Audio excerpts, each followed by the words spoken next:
Okay, so you finished round one. Most teams did pretty well. Remember, round one is the easiest round to make points.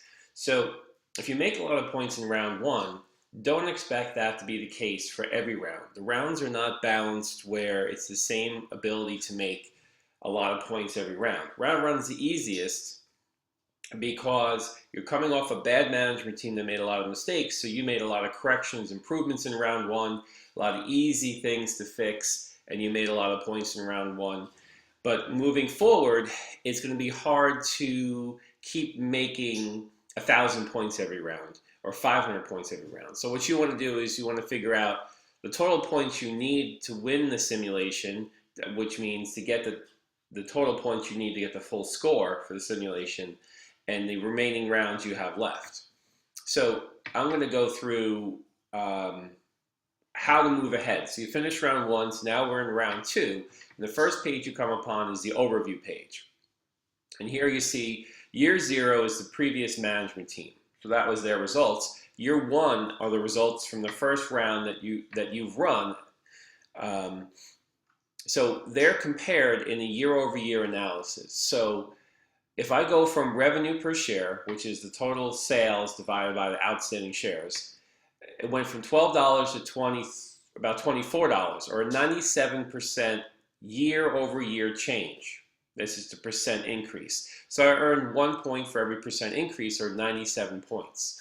So I did good in increasing my sales. But I had to borrow money. So my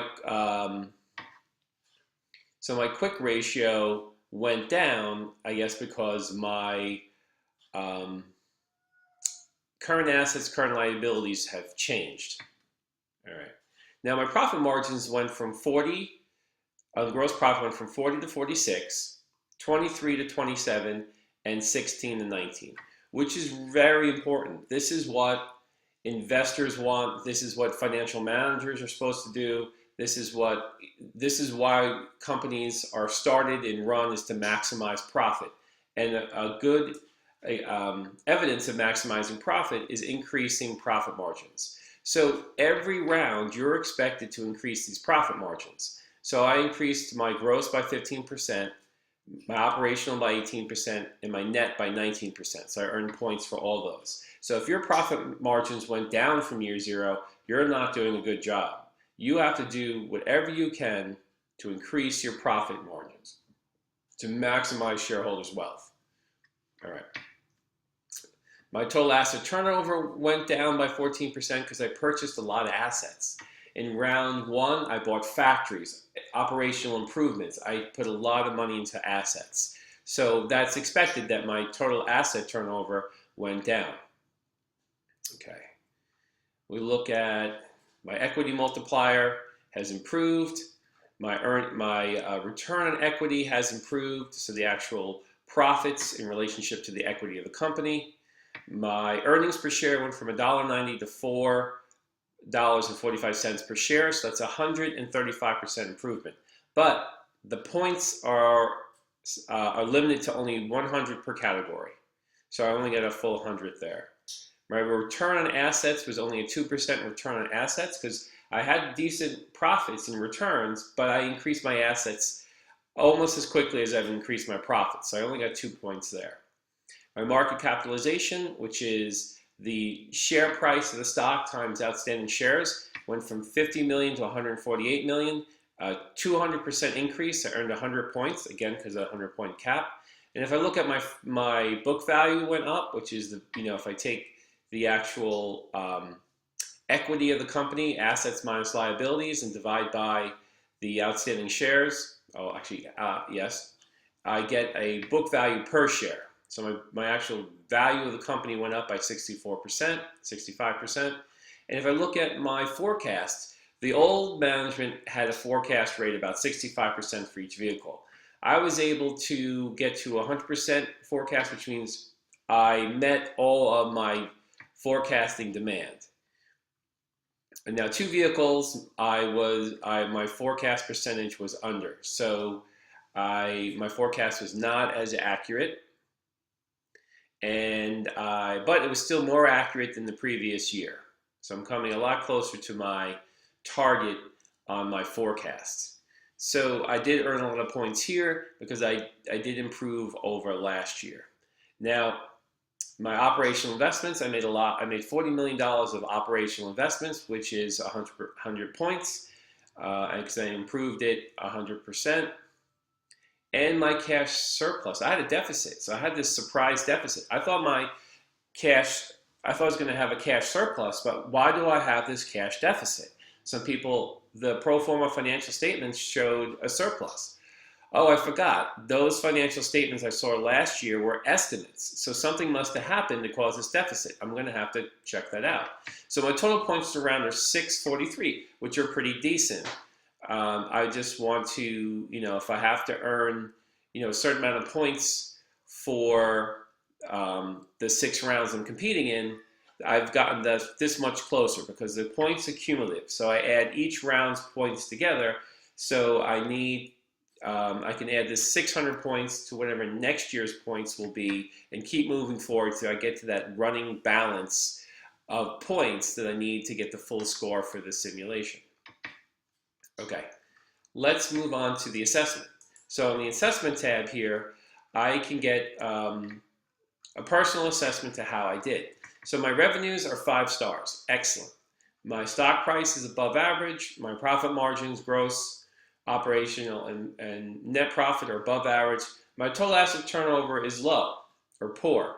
So here gives me some suggestions on what I can do. It just turns out that ramping up the company, I had to buy a lot of assets. So I can't win in every financial ratio category there is when I'm trying to build up a company. So my total asset turnover and my return on assets suffered because I had to purchase a lot of assets to grow the company, so I couldn't really show a big increase in the return on those assets just yet. Okay, my operational investments are only 3 stars, so I'm doing average on my operational investments. So this is telling me that if I can afford it, I should increase the amount of operational investments I made. My cash management is poor. Why is it poor? It says here, unsold vehicles at the end of the year can lead to unexpected deficits. Make sure your forecasts are not too overly aggressive. Try to leave a surplus of $15 million or more as a cushion to absorb any unrealized sales. Excess inventory can be found on the production page. Okay, so that's some great insight on why I had that surprise deficit I'm going to look into. My total points are excellent, so I did well. So if you want to know, for each round, they'll rate your points for each round. So even though the rounds aren't balanced, next round I might only make 400 points, but that could still be rated as excellent because that could be a harder round. So the rounds difficulties are different for each round. And remember that you do want to download that student manual to get more insight and information about the simulation. Okay, so moving back up, we have our charts. So here I can look at all the charts for sales, marketing, the industry charts. I'm going to look at my personal performance chart. So I can see here that sales went up, that net profits went up, that my net profits versus sales, my net profits increased, my sales increased, my stock price went up, my earnings per share went up, my points are at 643, and my units sold. Most importantly is this market potential versus actual. So I was able to meet all my economy class sales, but for my sedan, I only forecasted 2,000 sedans. I could have sold 2,700 sedans, so I really under forecasted my sedan, but I did forecast properly my truck. I did miss about 60 vehicles, but that's close enough, and I did come in and meeting my forecast for luxury. So next year when I build my forecast, I'm going to go off 23, 27, 18, and 1671 and build up whatever the increase. The student user guide shows me the percentage increase for the cars in the market. So if I go to the student manual here, we'll see that the economy growth rate is 25, sedan is 30, truck is 20, and luxury is 35. So I need to use that information as I'm filling out next year's round. So good information on these charts. Then we go to the industry. So here, this is my practice game, but I could see, what did my other competitors do? Did somebody else do better than me? I did better than this company, and this company made 760 points. What did this company do to get more points than me? I could see how they built their cars, what their costs were, the material costs, their sales price, the gross profits per vehicle, the sales units that they sold, their market potential percentage, and their financial information. So I could get a lot of information on my competitors that I could use to move me into round two. Of course, my financials are packed. My actual financials now are backed up on the income statement that I could look at and see how I did compared to last year. And I'm back into sales. So now I'm back into sales for year two, Y2, and I can see last year's decisions and what I'm going to do this year. And I've noticed that the customer expectations have increased. So I'm going to try to build my car, and I want to get a percentage, a gross percentage higher than 39.6%. Now I have here my operational cost reductions. So I went from 0 to 1,500. So when if I'm going to spend, say, $3,750 on my material costs, I'm getting a $1,500 deduction. So my total costs are lower. So making those operational cost reductions or those operational investments on the operations page helps me to keep my company moving forward. Okay, so I'm just going to go and see what I can do to improve my profit margin. And I notice that the price now, I can go a little bit higher on my price.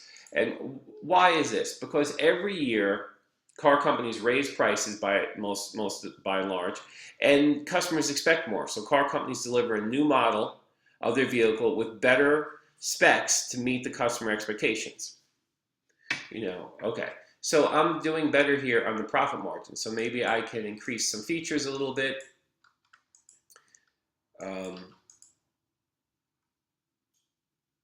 Okay, so I'm going to stay at 42.3 and my sales forecast. So now, last year's sales were, so if I look at the chart, 23 was last year's sales. So if I look at the student manual, year 2 for economy, 27. So this is just, this scale here is just if everybody, it says here, if everybody was the same, this is what I'd be expected to sell. So you got to kind of take that information into play, and I'm going to forecast 2,800 because I really over forecasted a lot in round 1. And that's what I think caused my unexpected deficit. So in moving into sedan, I'm going to reset the price, and I try to stay at the high end of the market. And I'm trying to put in my values so that I'm keeping in consideration how important these different expectations are to my customers. And again, I was able to increase my profit margin. So,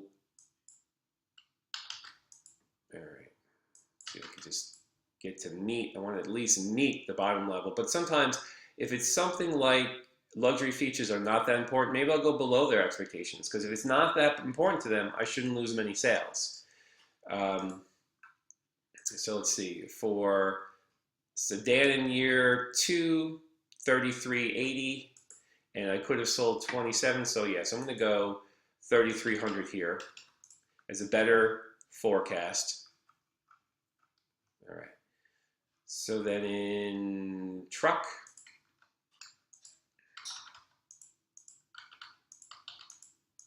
let's throw some numbers in here and see if I can.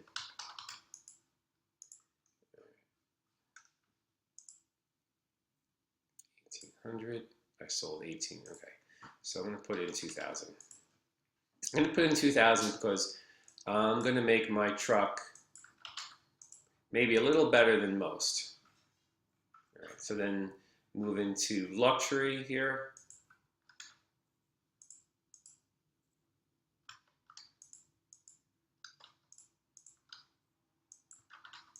And here for luxury features, so important, maybe I'll exceed the expectations, so I'm not really bound. And here, since the importance factor of price is very low, I'm going to put the highest price possible, since I guess people who buy luxury cars like to pay high prices, probably to show off, to show how, how rich they are, I can afford this expensive car. Because no one would want, what good is a luxury car if the cost is $20,000? You can't really, I guess, show your friends and family how important you are if you buy a discounted luxury vehicle. So that must be the philosophy against this. Okay, so I finished on my luxury vehicle, submit my sales data. Now I have to go into my marketing information. So here under the student user guide in marketing, it's going to give me the importance factor, how effective each of the categories are for the marketing. And here is going to show me the expected range of what most competitors are going to spend in marketing. So I'm going to pause it here because it's going to take a while to fill out the marketing, and then I'm going to move to production. Okay, now I'm in production, and I don't need, for round 2, I don't apparently need another production plant, and I have all this unsold inventory. So I didn't sell 686 vehicles last year. They get retrofitted, and I can resell them for this year. So I only need to build 20, you see this? This is what I use, is excess shortage is what I build to. Okay. So I want this to be 0 because I don't want to build more or less than I need. And I don't need to buy a production plant this year because I've had this leftover inventory. And that unsold inventory didn't realize into sales or profits, and those profits didn't become cash. And since I was counting on that cash for those 686 vehicles, I didn't have that. That's why I had that unexpected deficit.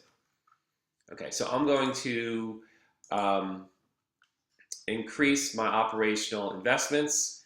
I'm going to move these up, put some more investments here. Hopefully I can afford it. I'll find out next round.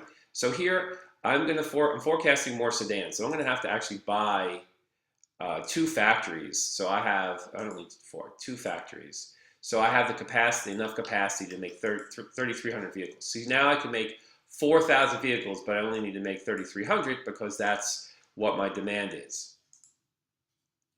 So let me buy some operational investments. These are what create the cost reduction in the next round.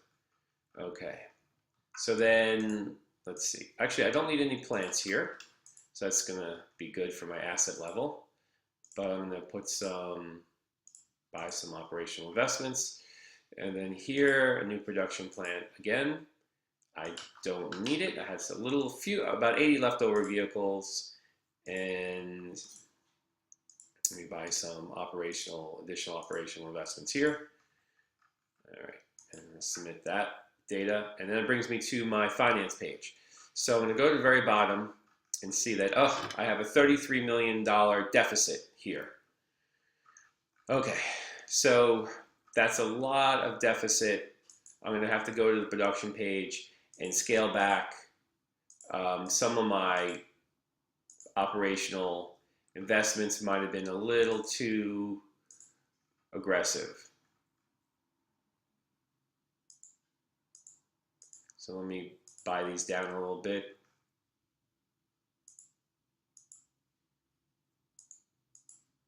Okay, let's see if that helps. Okay. So now I'm $10 million deficit here based on, so let's see if there's anything I can do on my sales page. Maybe I'm going to make a few little tweaks here to increase my profit margins and hopefully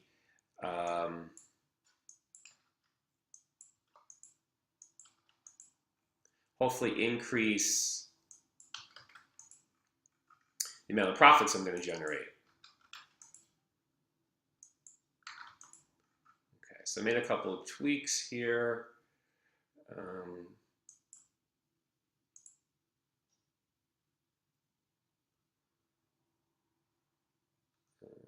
going to keep that as is. So I'm going to submit this sale. So I just kind of made a couple of tweaks and pump up my financial ratios a little bit. Okay, so now my deficit is 5 million.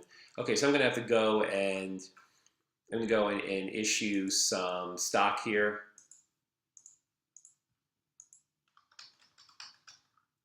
So I'm going to ask some additional funds, and that's going to bring my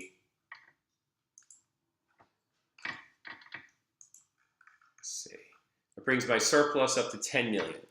So now, hopefully that will prevent me from having a deficit. Okay, so that would be my financial information for year 2. Okay, So I'm not gonna, this is the practice round, so I'm not gonna complete year 2 and get my results until next video, so you could see how I did. But these are my thoughts on how to make my improvements moving forward. So you know what? I will do it. Let's see how we did.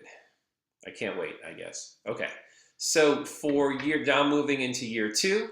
So I have my year 1, which is the first year I'm responsible for, and year 2 results. And we can see that my points went to 484. My revenues went up, my quick and debt percentages went down, which I expected because I had taken on more debt. My profit margins did increase in all the categories. My return on equity and my return on investment went down, I guess because my equity was shrinking as I was taking on more debt. But my earnings per share, my return on assets went up finally because my profits went up faster than my assets. And my forecasts were more accurate. So I had some more accurate forecasts, and I finally had a surplus. And I got money for operational investments in a surplus, so that was a 483. And then if I go into my assessment, I'll see that operational investments are still average, cash management improved to average. My points are still excellent. So my total score, this is my total score for the 2 rounds. I'm at 1,127. I'm still at the excellent level for points. So this is what I would look at to see. My total asset turnover, I think, will improve more towards the end, and my return on assets will improve towards the end when I'm done borrowing debt and I start paying down my debt. So that's sort of my synopsis of ideas of how to do well in round 2. Because I want every student to do well in the simulation. I want you to understand how companies work. Companies make a strategy to financially improve the profits of the company to maximize shareholders' wealth. So everything I'm doing here is really shareholders first, customers second. So if I can tweak my products to make them a little bit more profitable for myself without customers noticing too much, I'm going to do that to increase my profit margins, increase my profits, because as financial managers, as strategic managers, that's what I need to do as I'm steering my company. And I've made some decisions, like taking on additional assets, that may hinder some of my results temporarily, but in the long term, as I get to rounds 4, 5, and 6, those investments should pay off. Same thing with those operational investments. I'm spending money on my production page to invest in the company, but those investments will give me a return later on in the simulation. So the simulation is both a short-term and long-term strategy that we're trying to enable, and we're trying to really understand how does sales, marketing, production, and finance work together to maximize the profits for our company. Okay, so a key takeaway here is that you've got to improve these profit margins every round. If your profit margins percentages are not going up, if they're not improving, you're not going to earn points, you're not going to move forward in the development of your team. So just keep that in mind. Okay, so that's my suggestions on how to improve your position from round 1 into round 2. I hope you found this video very helpful, and I hope this improves your score. And remember, your next round is due very soon. So each week we're going to do 2 rounds. So make sure that you have the time set away to complete the second round, because you don't want to miss a round that really sets you back as far as your progress, because no changes will be made to your decisions and you fall behind. Okay, thanks for your time and good luck.